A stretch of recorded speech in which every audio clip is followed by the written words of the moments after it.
lagi menyusui, pengen KB, tapi takutnya nyata KB-nya mempengaruhi produksi ASI.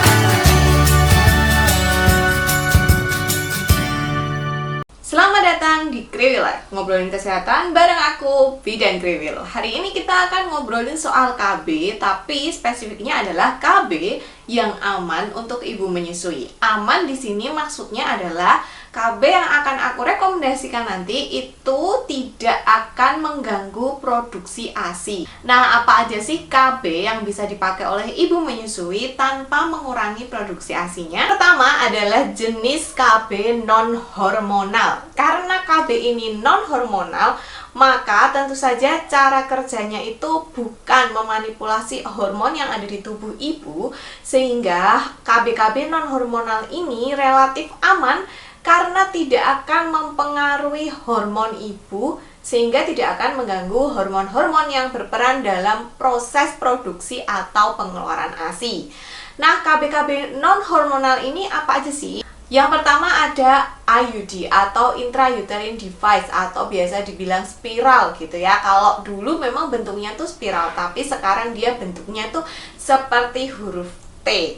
Nah, karena IUD ini cara kerjanya adalah dia itu mengentarkan render di rahim, terus dia itu mengganggu proses implantasi embrio ke dinding rahim.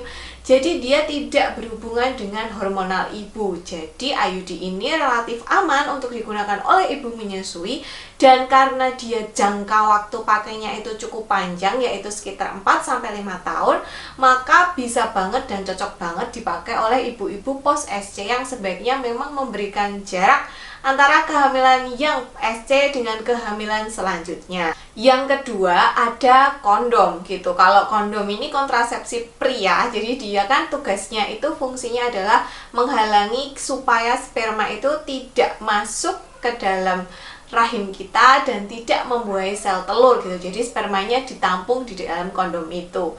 Nah, karena yang pakai KB adalah pria, jadi otomatis ini tidak akan mempengaruhi hormon ibu.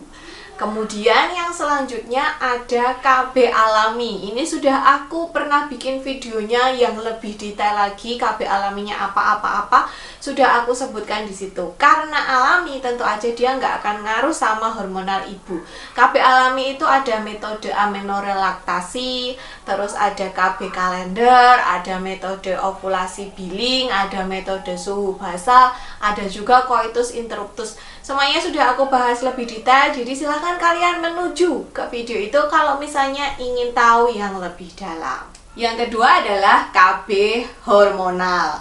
Nah, KB hormonal yang saat ini ada di pasaran itu ada dua jenis, yaitu KB yang mengandung progestin atau hormon progesteron sintetik, dan yang satunya lagi adalah kombinasi estrogen dan progestin. Nah, mana nih yang kira-kira aman buat ibu hamil? Jadi, karena hormon estrogen itu bisa menurunkan volume ASI, maka tentu aja kalau kalian lagi menyusui, jangan memilih KB yang menggunakan hormon kombinasi progestin dan estrogen. Jadi, pilihlah KB yang hanya mengandung progestin atau progesteron sintetik aja.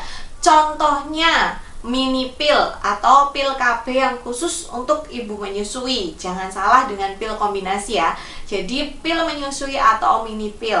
Kemudian ada juga suntik KB progestin atau yang biasanya tuh lebih dikenal dengan suntik KB 3 bulan. Ya, jadi kalau mau suntik KB pilih yang 3 bulan karena itu yang progestin.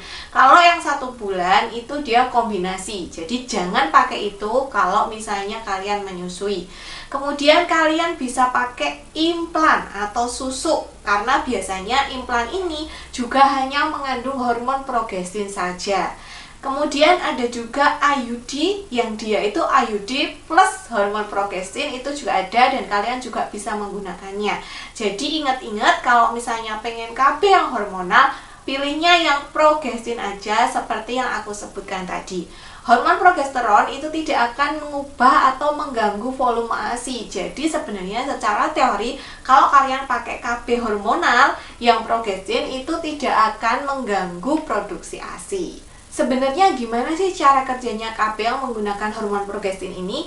Jadi, KB yang menggunakan hormon progestin ini, cara kerjanya adalah dia mengentalkan lendir yang ada di leher rahim. Dia tidak bikin kita mengeluarkan sel telur, menghalangi sperma, dan menipiskan rahim. Jadi, memang disinkronkan sedemikian rupa sehingga sebenarnya angka kegagalannya itu cukup rendah asalkan kalian itu tepat waktu. Jadi kalau misalnya suntik ya tepat waktu, minum pilnya tepat waktu, atau kalau misalnya implan ya kalau masa berlakunya sudah habis segera dilepas.